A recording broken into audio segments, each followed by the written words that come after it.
सर्दियों का मौसम था। कपकपाती हुई ठंड में रुचि कुएं के पास कपड़े धो रही थी। गांव के खुले माहौल में सर्द हवाएं तीर की तरह हड्डियों में चुभ रही थी। ये सर्द हवाएं तो मेरी जान ही ले लेगी। ऊपर से ये कुएं का ठंडा ठंडा पानी। सर्दियों में कपड़े भी जल्दी साफ नहीं होते। ऐसा लगता है कि हाथ पैर काम ही नहीं कर रहे। रुचि के पिता जयशंकर बहुत ही गरीब थे। उन्होंने मजदूरी करके रुचि को पाला था, इसीलिए शादी में ज्यादा कुछ नहीं दे पाए। बस 2 जोड़ी कपड़ों में रुचि अपने ससुराल आ गई। नवंबर के महीने में रुचि की शादी अतुल से हुई थी। सर्दियां आने वाली थी। देखते ही देखते 1 महीना बीत गया और दिसंबर की कड़कड़ाती ठंड ने सबकी रूह कपा दी। सिर छुपाने के नाम पर ले दे के एक फूस की झोपड़ी ही थी, जिसमें रुचि के साथ साथ उसके सास ससुर और उसके पति रहते थे। शाम का वक्त था। रुचि का पति अतुल मजदूरी करके घर लौटा। अतुल बेटा, कड़ाके की ठंड है। बहू कल रात भर ठंड में ठिठुरती रही।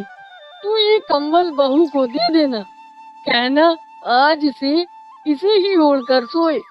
नहीं माँ, ये कंबल तो तुम्हारे और पिताजी के लिए है। तुम दोनों को कंबल की ज्यादा जरूरत है।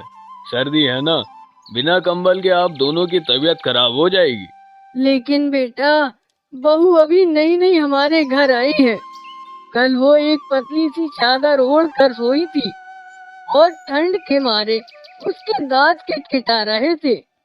ठंड से उसकी भी तबीयत खराब हो सकती है। अगर ऐसा हो गया तो उसके माता पिता कहेंगे कि हमने उनकी बेटी का ख्याल नहीं रखा। अब अतुल को समझ नहीं आ रहा था कि वो क्या करे। एक तरफ उसके बूढ़े माता पिता थे और दूसरी तरफ उसकी नई नवेली पत्नी रुचि। दोनों का ख्याल रखना उसका फर्ज था। वो तीनों को ही ठंड से बचाना चाहता था, लेकिन घर में कंबल तो एक ही था। तभी रुचि कपड़े धोकर आ जाती है। अतुल को देखकर वो उसकी परेशानी समझ गई थी। सुनिए, आप परेशान न होइए। घर में जो कंबल है उसे माँ और बाबूजी को दे दीजिए। मैं तो चादर ओढ़कर भी सो जाऊंगी। अरे रुचि, तुम्हें कैसे पता लगा कि मैं इसी वजह से परेशान हूँ? मौसम ही परेशानी का है। ये सर्दी का मौसम हम गरीबों के लिए किसी मुसीबत से कम नहीं होता। आपको परेशान देखकर मैं समझ गई थी कि यही बात होगी। रुचि, तुम कितनी समझदार हो। माँ और बाबूजी का कितना ख्याल रखती हो। काश मैं भी तुम्हारा ख्याल रख पाता। अरे ये तो मेरा फर्ज है, क्योंकि यही अब मेरे माँ और बाबूजी हैं। और आप परेशान मत होइए, आप तो मेरा बहुत ख्याल रखते हैं। अरे नहीं रुचि, सिर्फ बातों से कुछ नहीं होता। तुम मेरी पत्नी हो। तुम्हारे माता पिता ने तुम्हारी जिम्मेदारी मेरे हाथों में सौंपी है। मैं तुम्हारे लिए भी कंबल का इंतजाम जरूर करूंगा। इतना कहकर अतुल अपनी मजदूरी पर चला गया। घर के काम काज निपटाकर रुचि धूप में बैठकर सूरज की गर्मी ले रही थी। सूरज से ही थोड़ी गर्मी ले लेती हूँ, फिर तो रात भर ठिठुरना ही है। जिस दिन सूरज भी ना निकलता उस दिन तो सच में मौत ही आ जाती है। रात हो गई थी। सब लोग खाना खाकर सो रहे थे। आज तो बाहर काफी सर्द हवा चल रही है। सुना है थोड़ी दूर शहर में बर्फबारी हुई है। वहीं से बर्फीली हवाएं इधर आ रही हैं। अतुल रुचि से बात कर ही रहा था, इतने में हवा के तेज झोंके से खिड़की का पल्ला खुलकर नीचे गिर गया। ऊपर वाले को हम गरीबों पर इतनी सी भी दया नहीं आती। पहले ही ठंड कम थी क्या, जो ये मुसीबत का पहाड़ टूट गया। आप चिंता ना कीजिए माँ जी, मैं कुछ ना कुछ करती हूँ। रुचि ने अपनी चादर से खिड़की को ढक दिया। अरे बहू, ये तूने क्या कर दिया। तेरे पास एक ही तो चादर थी, उसे भी तूने खिड़की पर डाल दिया। अरे माँ जी, खिड़की से बहुत सर्द हवाएं हमारी झोपड़ी के अंदर आ रही हैं। इन हवाओं से आपकी तबीयत और ज्यादा खराब हो जाएगी। आप मेरी चिंता मत करिए। मुझे शादी पर एक दुपट्टा दिया था माँ ने, मैं उसे ही ओढ़कर सो जाऊंगी। हमें माफ कर देना बहू, हम इस ठंड में ठीक से तेरी देखभाल भी नहीं कर पा रहे। अरे आप चिंता मत करिए बाबूजी, बस आज रात की बात है। कल कंबल का इंतजाम हो जाएगा। कल ऐसा क्या होने वाला है, आसमान से कंबल गिरेगा क्या? भला एक दिन में कंबल कहाँ से आएगा? तेरी कमाई तो इतनी है कि बस हमें 2 वक्त की रोटी ही मिल जाती है। मैंने सुना है शहर में एक सेठ सड़क के किनारे गरीबों को कंबल बांटता है। मैं भी सड़क के किनारे जाकर सो जाऊंगा। नहीं नहीं, इतनी ठंड में मैं आपको खुले आसमान के नीचे नहीं सोने दूंगी। आपको कुछ हो गया तो हमारा क्या होगा? अरे कुछ नहीं होगा, कंबल मिलते ही मैं वापस घर आ जाऊंगा। दूसरे ही दिन रात में कंबल लेने अतुल सड़क के किनारे जाकर सो गया। काफी देर इंतजार करने के बाद भी कंबल बांटने वाला कोई नहीं आया। अतुल रात भर सड़क पर ही ठिठुरता रहा। इंतजार करते करते सुबह हो गई थी। अतुल उठकर घर आया और धम से जमीन पर जाकर गिर गया। अरे आपको तो बहुत तेज बुखार है। मैंने कहा था ना कि आप सड़क पर सोने नहीं जाइए। अरे रुचि, क्या करूं? हमारी तो किस्मत ही खराब है। कल रात वो सेठ कंबल बांटने आया ही नहीं। अमीरों का कोई भरोसा नहीं होता। वो हर काम अपनी सहूलियत के हिसाब से करते हैं। वो हम गरीबों के बारे में नहीं सोचते। आप खटिया पर लेट जाइए, मैं तेल गरम करके आपकी मालिश कर देती हूँ। आपको बहुत तेज ठंड लग गई है। बेचारी रुचि तेल गरम करके अतुल के मालिश करती है, लेकिन अतुल की हालत में कोई सुधार नहीं आया। कुछ दिन के बाद अतुल की हालत और खराब होती चली गई। पैसे न होने की वजह से वो डॉक्टर के पास भी नहीं जा पा रहा था और इलाज के अभाव में अतुल ने दम तोड़ दिया। बेचारी रुचि शादी के दूसरे महीने ही विधवा हो गई। रुचि पर तो जैसे दुखों का पहाड़ ही टूट पड़ा। अब अतुल के माता पिता की जिम्मेदारियां रुचि के कंधों पर आ गई थी। घर में खाने के लिए भी कुछ नहीं था। रुचि के माता पिता के पास भी इतने पैसे नहीं थे कि वह रुचि की कुछ मदद कर सके।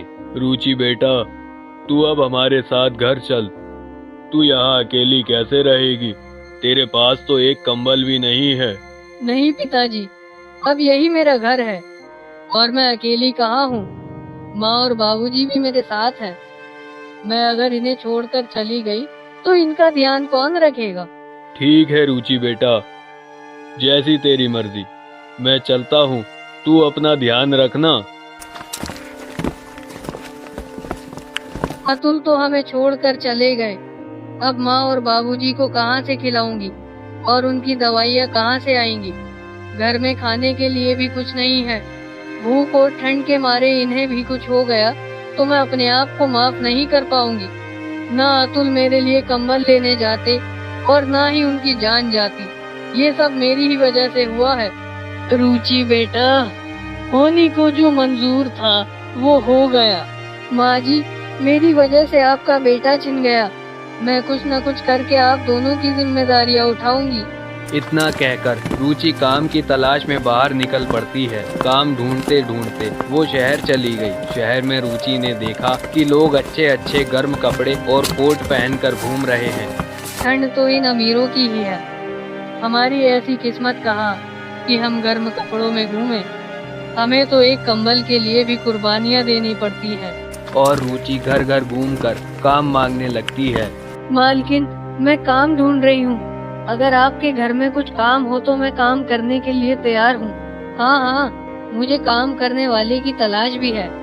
ठंड में मुझसे काम नहीं होता, सारा शरीर जाम हो जाता है। ठंडे ठंडे पानी से अब बर्तन कौन धोए भला? मैं आपके घर के सारे काम कर दूंगी। बर्तन, झाड़ू, पोछा, कपड़े भी धो दूंगी, वो भी ठंडे पानी से। बस आप मुझे काम पर रख लीजिए मालकिन, मुझे काम की बहुत जरूरत है। इस तरह रुचि को वहाँ काम मिल जाता है। धीरे धीरे रुचि को 3-4 घरों में काम मिल गया। ठंड के मौसम में भी रुचि ठंडे ठंडे पानी से सारा काम करती, लेकिन उसे इस बात की खुशी थी कि अब उसके पास खाने के लिए और अपने बूढ़े सास ससुर की दवाइयों के लिए पैसे हैं।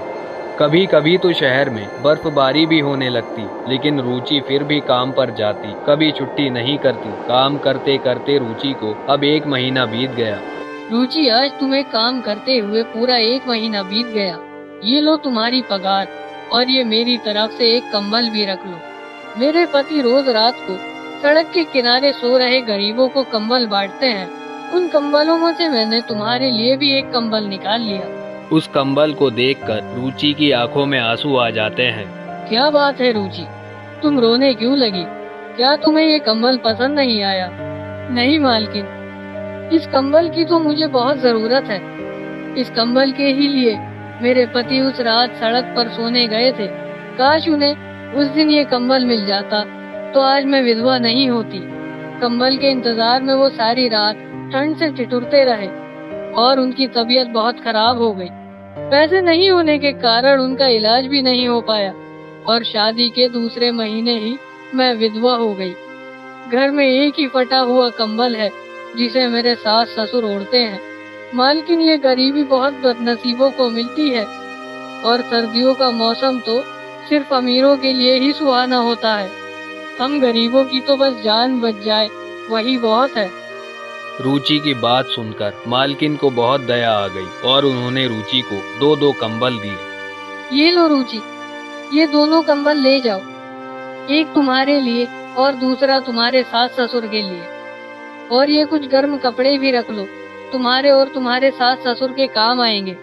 2-2 कंबल और गर्म कपड़े पाकर रुचि बहुत खुश हो गई और उन्हें लेकर रुचि घर आ गई। उसने एक कंबल अपने सास ससुर को दे दिया और एक कंबल खुद ओढ़ने लगी। लेकिन इस कंबल के लिए रुचि को बहुत ही बड़ा बलिदान देना पड़ा।